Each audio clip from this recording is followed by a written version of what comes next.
안녕하세요. 집 사서 부자 되는 방법을 알려주는 집사부입니다. 오늘은 부동산 투자하기 전에 알았으면 좋았을 5가지에 대해서 알아보려고 합니다. 제가 처음 부동산 투자한 지가 2019년이니 만 5년, 이제 6년차 투자자입니다. 첫 투자금 5천만 원으로 투자를 시작했는데요. 정말 열심히 공부하고 투자했었던 것 같아요. 돈은 적음밖에 몰랐던 제가 하나둘씩 자산이 늘어나고 또 그 중에서 매도하고 수익 실현도 해봤고요. 법인도 세워보고 법인으로 수익도 발생시켜보면서 고수의 영역이라는 풀핏 세팅까지 해봤습니다. 좋았던 경험만 그것은 아니고요. 손절도 해보고 세입자와의 갈등, 부동산 소장님들과의 눈치 싸움, 또 그 안에서 이루어지는 법적인 문제들 등 수많은 스트레스 상황도 많이 겪었습니다. 그 과정에서 뼈아픈 실수도 하고 잘못도 해보면서 얻은 부동산 투자의 철칙이 몇 가지가 있는 것 같아요. 이러한 중요한 것들을 투자하기 전에 알았으면 얼마나 좋았을까 싶습니다만 사실 이런 것들이 돈도 벌어보고 돈도 잃어보고 하면서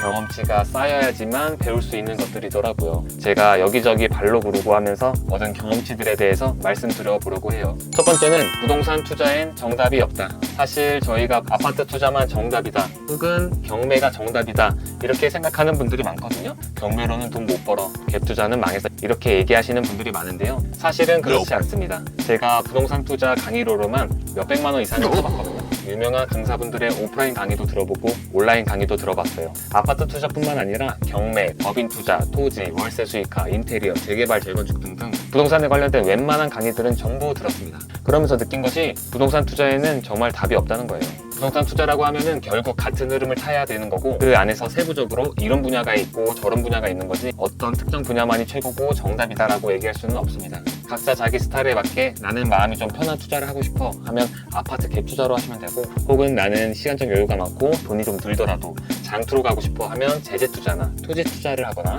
나는 이 투자에 시간과 에너지를 많이 사용할 수 있어 하시면 경매 투자로 하실 수 있는 거죠. 결국 시간과 유동성을 먹고 자라는 부동산이라는 큰 틀은 변함이 없다는 겁니다. 그러니 내가 맞는 투자다, 너는 틀린 투자다 이렇게 생각하시면 안 됩니다. 두 번째로는 투자로 피해보는 사람이 생기면 안 됩니다. 내 돈 벌고자 하는 투자로 누군가 피해보는 사람이 생기면 안 됩니다.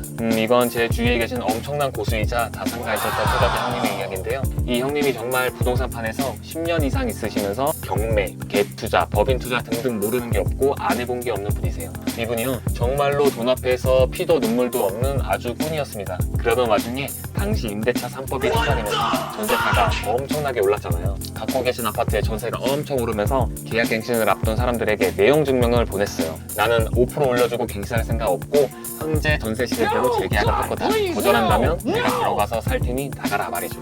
임대인이 실거주할 예정이면 계약 갱신이 거절할 수 있다는 포인트를 이용했어요. 그렇게 해서 어떤 세입자는 전세금 올려줄 돈이 없으니 나가시고 어떤 세입자는 울며 겨자 먹기로 전세금을 올려줬습니다. 근데 여기서 글로벌 금리 인상이 시작되면서 전세가가 폭락을 했잖아요. 말 그대로 상황이 완전히 반대로 흘러가기 시작했죠. 전세금이 올랐을 때는 날짜 없는 그 고수의 태도에 이미 화가 나 있던 세입자들이 들고 일어서기 시작한 거죠. 실거주 허위 통보로 손해본 금액만큼 소송을 걸고 기다려줄 틈 없이 내려간 전세금만큼 토해내라고 난리가 난 거죠. 안타깝게도 그분은 개인 파산을 하셨고요. 다시는 부동산 투자판에 들어오지 못하고 계십니다. 반대로 저는 FAP가 흐르기 때문에 세입자들의 사정을 제가 용인할 수 있는 선에서 많이 양보해 드렸어요.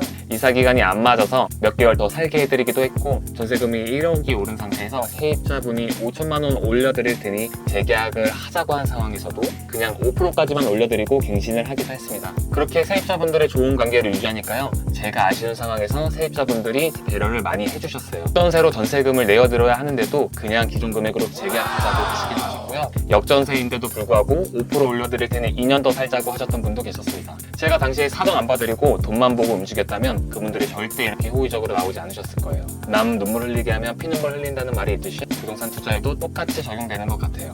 결국 사람이 거주하고 가정이 이루어진 이 집이라는 공간에서 돈만 보고 행동해서는 절대 안 됩니다. 임대인과 세입자가 서로 상생하는 방향으로 가야 합니다. 세 번째로는 부동산 투자는 무조건 장투다. 당장 내일이면 경제적 자유를 이룰 수 있는 것처럼 얘기하는 사람들이 많습니다. 이런 얘기가 엄청 솔깃하긴 합니다만 부동산 단타로 떼돈을 벌었다고 하는 사람이 있다면 그분은 바로 사기꾼입니다. 부동산으로 1년 내 매수 매도하시는 단타를 하신 분들은 세금적인 부분 때문에 법인 투자를 많이 하시거든요. 저도 법인을 운영하고 있고 수익을 발생시키고 있지만요. 제가 해보니 1,000만 원 수익 내기가 정말 어렵습니다. 그도 그럴 것이 시간과 유동성을 먹고 자라는 부동산이 1년 내 단기간 자산 증식이 쉽지 않아요. 그리고 이번 2022년부터 부동산 하락장이다. 그 사이에 매도하지 못하신 분들은 아직까지 피 보신 분들이 많을 겁니다. 고수분들도 단타로 수익을 내기 어려운 마당에 초보분들은 수익을 내는 것이 거의 불가능에 가까울 겁니다. 또한 임대차 3법이 통과되면서 강제로 2년 더 가져가는 상황에 내가 생각한 매도 타이밍에 매도하기란 더더욱 어려워졌어요. 그렇기에 부동산 투자는 무조건 장투를 바라보고 접근해야 합니다. 네 번째로는 부동산 투자는 가치 투자다. 사실 가치라는 것이요, 정의하는 것이 정말 쉽지 않죠. 가치는 계속 변화하는 것이고 심리에 의해서도 변동이 커지기도 하니까요. 하지만 그럼에도 불구하고 부동산 투자자들은 이 가치를 객관적으로 만들기 위해 노력해야 합니다. 실제 사례를 한번 들어볼게요. 제 후배의 이야기인데요. 이 후배는 부동산 상승장쯤에 아파트에 투자를 하게 됩니다. 벌써부터 머리가 아파오죠.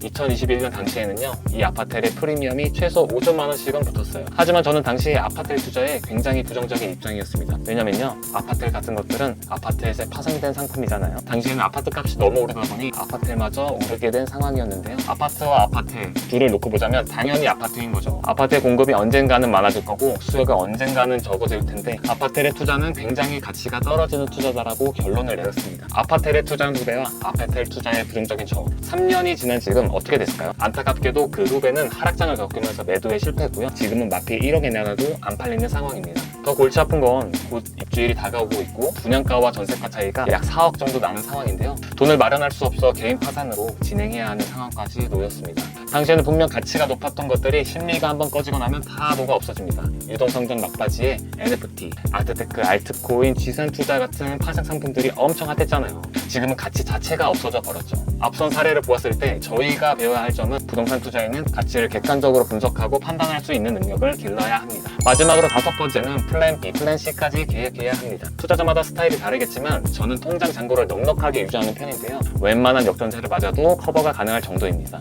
또 그 잔고마저 바닥나면 다시 끌어올 수 있는 자금 또한 여유롭게 잡아놨어요. 그 반면에 정말 통장에 100만 원도 없이 투자를 하시는 분들이 계세요. 플랜 A만 갖고 투자하시는 거죠. 이렇게 투자하면요, 정말 나중에 골치 아파집니다. 정말 단돈 1,000만 원이 없어서 신용불량자가 되는 상황이 찾아올 거예요. 경매 들어가면요, 당연히 시세보다 낮게 낙찰될 거고 1,000만 원이 없어서 그 2배, 3배가 녹아버리는 상황이 됩니다. 이렇게 되면요, 돈도 문제지만요, 다시는 부동산 투자판에 들어오지를 못합니다. 아주 세게 되었으니 이쪽으로는 눈도 안 돌리는 거죠. 그러니까요, 처음 계획할 때 완벽한 플랜 A를 세워두셨더라도 상황이 어떻게 변할지 아무도 모릅니다. 플랜 B, 플랜 C까지 꼭 계획하셔서 어떤 상황에서도 대처 가능한 투자를 하셔야 해요. 자, 이렇게 제가 6년차 투자자로서 경험하고 느낀 투자의 철칙 5가지를 말씀드렸는데요. 부동산 투자자라면 분명 많이들 공감하실 거예요. 저희가 하루 이틀 투자할 거 아니잖아요.